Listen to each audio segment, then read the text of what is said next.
Hello Chaitali, શિકાગોથી Vaishali બોલું. અરે મોટી બેન, બોલો બોલો, કેમ છો તમે? હું તો મજામાં છું. તું કેમ છે? દીકરા યશના લગ્ન સુખ શાંતિથી પૂર્ણ થઈ ગયા? અરે હા મોટી બેન, બહુ જ સરસ રીતે બધું સંપન્ન થઈ ગયું. પણ તમારી ખોટ તો વર્તાઈ હો મોટી બેન. હા, તારી વાત તો સાચી, પણ શું કરું ચૈતાલી, જોબમાંથી રજા જ ન મળી. પણ તું કે તારી વહુ યશવી કેમ છે? મેં તો માત્ર ફોટામાં જ જોઈ છે. ફોટામાં તો બહુ સરસ દેખાવડી અને ગુણિયલ જણાય છે. મોટી બેન, હું તો ખરેખર ખૂબ નસીબદાર છું. બહુ જ ડાહી છોકરી છે. એના મમ્મી પપ્પાની એકની એક છે અને પૈસે ટકે પણ ખૂબ સુખી ઘરની છે. પણ તોય જરાય અભિમાન નથી અને વિનમ્ર પણ ખરી. હંમેશા હસતી ને હસતી, સગી માની જેમ મને સાચવે છે. સાચું કહું તો મોટી બેન, મારે તો દીકરી નહોતી ને એટલે ખૂબ હરખ હતો મને એક દીકરી હોય અને એ જાણે પૂરો થઈ ગયો. બસ ત્યારે આપણે બીજું શું જોઈએ? વહુને મારા આશીર્વાદ આપજે. તું આટલા વખાણ કરે છે યશવીના, તો આ ડિસેમ્બરમાં ઇન્ડિયા આવવું જ પડશે. ચોક્કસ મોટી બેન, અમે રાહ જોઈશું કે ડિસેમ્બર જલ્દી આવે. સારું ત્યારે, ફોન મૂકું છું. જય શ્રી કૃષ્ણ. ચૈતાલી ખૂબ જ ખુશ હતી દીકરાને પરણાવીને. એને તો જાણે યશવી રૂપે એની એકલતાની સાથી મળી ગઈ હતી. યશવી પણ ચૈતાલીની દરેક વાતનું ધ્યાન રાખતી. ચૈતાલીની બીપીની ગોળી ટાઈમસર આપવાથી લઈને રોજ સાંજે હવેલીએ દર્શન માટે પણ સ્કૂટર પર લઈ જતી. તો ચૈતાલી પણ એક સમજુ સાસુની જેમ રોજ યશવીને એના મમ્મી પપ્પાને ફોન પર વાત ખબર અંતર પૂછવાનું અચૂક યાદ કરાવતી. યશવી એના મમ્મી પપ્પાની એકની એક દીકરી હોય એના માતા પિતાની એકલતાનો પણ એને અહેસાસ હતો. દીકરો વિવાન અને પતિ ચિરાગ ઓફિસ જવા નીકળે પછી સાસી વહુ એમની મનગમતી સિરિયલ સાથે બેસીને જુએ. ક્યારેક બંને પોતાની જૂની વાતો યાદો એકબીજા સાથે શેર કરે. સાંજની રસોઈ યશવીએ પોતાના સિરે લઈ લીધી હતી, પણ ચૈતાલી હંમેશા યશવીની પડખે મદદ માટે ઊભા રહેતી. આમ ને આમ 3 મહિના વીતી ગયા યશના લગ્ન થયે. પણ ચૈતાલીને લાગતું કે જાણે યશ અને યશવીની વચ્ચે બધું બરાબર નથી ચાલી રહ્યું. ઘણીવાર યશના બેડરૂમમાંથી વિવાનનો ચિલ્લાવાનો અવાજ સંભળાતો, પણ શરૂઆતમાં ચૈતાલીને થતું કે બે પતિ પત્ની વચ્ચેની વાત છે. પતિ પત્ની તો લડે ઝઘડે અને પાછા ભેગા પણ થાય, એટલે ચૈતાલી કંઈ બોલતી નહીં. 6 મહિના થતાં થતાં તો ચૈતાલીએ જોયું કે યશ ક્યારેક ઘરના બધાની હાજરીમાં યશવીનું અપમાન કરી નાખતો, ક્યારેક તો ઘરે આવેલા મહેમાનની હાજરીનો પણ વિચાર ન કરતો. યશવી જમવાનું બનાવે તો એમાં પણ એ વાંધા વચકા કર્યા કરતો. જો કે એ એની આદત તો વર્ષો જૂની હતી, પણ આજે ચૈતાલીને એની ખુદની જ ભૂલ દેખાતી હતી. દીકરાની આ ના સુધરેલી આદતનો શિકાર આજે એની વહુ યશવી બની રહી હતી. યશવીની સાથે ક્યારેક યશવીના મમ્મી પપ્પાના ઘરે પણ ન જતો. યશવીના મમ્મી પપ્પાને તો એમ કે અમારે કોઈ દીકરો નથી તો બધું યશવીનું જ છે ને, એટલે જ્યારે યશવી પિયર જાય ત્યારે જમાઈ યશ માટે ભેટ સોગાદ મોકલાવે, પણ યશ એને હાથ સુદ્ધા ન અડાડે. ઉપરથી યશવીનું અપમાન કરી નાખતો કે હું નથી કમાતો કે તારે તારા મા બાપના ઘરેથી લાવવું પડે છે. યશવી દલીલ કરવા જાય તો વધુ ઊંચા અવાજે ગુસ્સે થઈ જતો. હવે ક્યારેક ક્યારેક ચૈતાલી પણ વચ્ચે પડવા લાગી. બંનેના ઝઘડાનું સમજાવીને સમાધાન કરાવતી, પણ એકમાંથી વધુ કોણ જાણે પોતાના સંતાનનો સ્વભાવ. યશના અતિશય ગુસ્સાવાળા સ્વભાવથી તો એ પરેશાન હતી જ. માત્ર ગુસ્સો જ શું કામ, ખાવામાં પણ એને નખરા, અડધું ભાણું છોડીને પણ ઊભો થઈ જતો. ઉપરથી એનો અતડો સ્વભાવ, કોઈની સાથે બોલવાનું નહીં અને કોઈની સાથે ભળવાનું નહીં. ટીવી સિવાય જાણે એનું કોઈ મિત્ર જ નહીં. હવે યશવી પણ થોડી ગુમસુમ રહેવા લાગી હતી. સ્મિત તો એના ચહેરા પરથી ગાયબ જ થઈ ગયું હતું. એવામાં યશવીના પપ્પાને હાર્ટ એટેક આવ્યો અને દવાખાને દાખલ કરવામાં આવ્યા. ચૈતાલી તરત જ યશવી સાથે દવાખાને ગઈ. માઇનોર એટેક હતો એટલે જીવ તો બચી ગયો અને બધાએ રાહતનો દમ લીધો. વળતા રિક્ષામાં યશવી ખૂબ જ રડતી હતી. ચૈતાલીએ એને છાની રાખી.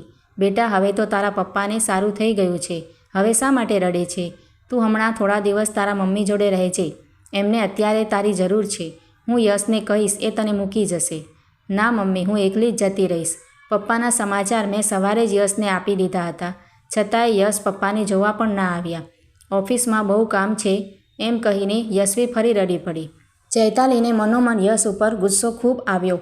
યશવીના માથે મમતાનો હેતાળ હાથ ફેરવી એને સાંત્વના આપી અને એક દિવસ સાંજના ડિનર બાદ સહુ ઘરના સભ્યોની હાજરીમાં યશવીએ યશને સહી કરવા માટે પેપર આપ્યા. આ શું છે? મારા પપ્પાની વસિયત. તો હું શું કરું એમાં? મારા પપ્પા એમની બધી મિલકત મારા અને તમારા નામે કરી છે, તો એમાં તમારે સહી કરવાની છે. What stupid! તારા પપ્પા મને ખરીદવા માંગે છે? એવું નથી યશ, તમે આવું કેવી રીતે વિચારી શકો છો? તો શું છે આ?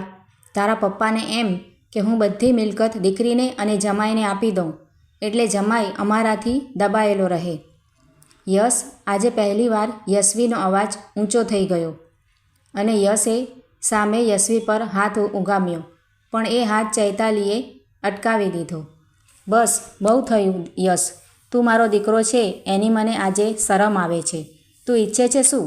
તને તો યાદ જ હશે ને, વૈશાલી માસીએ તને શિકાગો એમની પાસે બોલવા કેટલો સમજાવ્યો હતો. તારા માટે એમને ત્યાં બધું જ સેટ કરી દીધું હતું. તારા વિઝાના કાગળ પણ તૈયાર થઈ ગયા હતા. ત્યારે તે એમ કહીને ના પાડી દીધી હતી માસીને કે હું મારા મમ્મી પપ્પાનો એકનો એક દીકરો છું, એટલે એમને છોડીને ક્યાંય નહીં જાઉં. તો પછી યશવી પણ તો એના મમ્મી પપ્પાની એકની એક દીકરી છે અને તારા પાછળ એના મમ્મી પપ્પાને એકલા મૂકીને અહીં આપણા ઘરે આવી છે. પારકા ઘરેથી આવેલી કોઈકની દીકરી એને શું નથી કર્યું તારા માટે? આ ઘર માટે એને એની આદતો, એનો લગાવ, એની પસંદ નાપસંદ બધું જ આ ઘરને અનુરૂપ ઢાળી દીધું છે. તો શું એ ફરજ માત્ર યશવીની એકલીની જ છે? છેલ્લા ઘણા વખતથી જોઉં છું આ લગ્ન જીવન બચાવવા માટે એ મરણિયા પ્રયાસ કરે છે, પણ તારા માટે તો આ લગ્ન જીવન એટલે જાણે એક પુરુષ તરીકેનું આધિપત્ય જમાવવા મળી ગયેલો હક. લગ્ન જીવન એ પુરુષ અને સ્ત્રી વચ્ચેના અસ્તિત્વની લડાઈ નથી. લગ્ન જીવન એટલે એક પુરુષ અને સ્ત્રી એકબીજાને પરિપૂર્ણ કરે છે. કોઈ પણ એક વિના એ બંને અધૂરા છે અને પરિપૂર્ણ કરવું એટલે એકબીજાના દરેક સુખ અને દુઃખને અપનાવવા, એકબીજાની જવાબદારી સ્વીકારવી. લગ્ન માત્ર એક છોકરા અને છોકરીના નથી હોતા, એમની પાછળ બંને પાત્રના માતા પિતા, પરિવાર, સ્વજનો જોડાયેલા હોય છે, કુટુંબો જોડાય છે અને એમ આખો સમાજ જોડાય છે. છતાં તને બેટા એટલી બધી તકલીફ હોય તો હું જ યશવી વતી તને છૂટાછેડાના કાગળ આપીશ. તું સહી કરી દેજે. યશવી: ના ના, હું આવું વિચારી નથી શકતી મમ્મી. યશવી બેટા, હું એક માં છું, પણ એથી પહેલાં હું એક સ્ત્રી પણ છું. મારા દીકરાની મમતા આગળ ધરીને રોજ તને મરવાના વાંકે જીવવા ન છોડી શકું. તું જઈશ તો મને દીકરી ગુમાવ્યાનો વસવસો જરૂર હશે, પણ કોઈ માં પોતાની દીકરીનું જીવન તો ઉજાડી ન શકે. હજી જિંદગી આગળ ઘણી છે બેટા. હું ઈશ્વરને પ્રાર્થના કરીશ કે આગળ તું જીવનમાં તમામ સુખ પ્રાપ્ત કરે. જા બેટા, તારો સામાન તૈયાર કર. હું તને આ કહેવાતા લગ્ન જીવનમાં જબરજસ્તીથી નહીં બાંધી રાખું. ચૈતાલી ભગ્ન હૃદયે યશવીનો હાથ પકડી બેડરૂમ તરફ ચાલી. યશવી, ઊભી રહે, હું પણ આવું છું. તારી સાથે મારો પણ સામાન પેક કરજે. આપણે બંને તારા મમ્મી પપ્પા સાથે અઠવાડિયું રોકાઈશું. યશ, સાચે?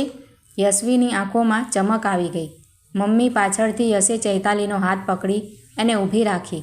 મમ્મી પ્લીઝ, મને માફ કરી દે. પ્લીઝ મમ્મી, તે મારી આંખો ખોલી દીધી છે. દીકરા જાગ્યા ત્યારથી સવાર. ચૈતાલીની આંખોમાં હરખના આંસુનો દરિયો છલકાઈ રહ્યો હતો. એક બાજુ આજે દીકરાનું બદલાયેલું સ્વરૂપ અને બીજી તરફ યશવી રૂપે દીકરી પાછી મળ્યાનો જાણે સુખદ આનંદ. યશવી, મને માફ કરીશ ને? યશવી દોડીને યશને વળગી પડી. એવામાં ફોનની રિંગ વાગી. હેલો ચૈતાલી, વૈશાલી બોલું છું. આવતા અઠવાડિયે ઇન્ડિયા આવું છું. ચૈતાલીની ખુશીઓ જાણે આજે ત્રેવડાઈ ગઈ હતી. મિત્રો, આ વાર્તા તમને કેવી લાગી છે તે કમેન્ટ દ્વારા જરૂરથી જણાવજો, અને જો સારી લાગી હોય તો વિડીયોને એક લાઇક કરજો, શેર કરજો અને આવા જ વિડીયો જોવા માટે ચેનલને સબસ્ક્રાઈબ કરજો.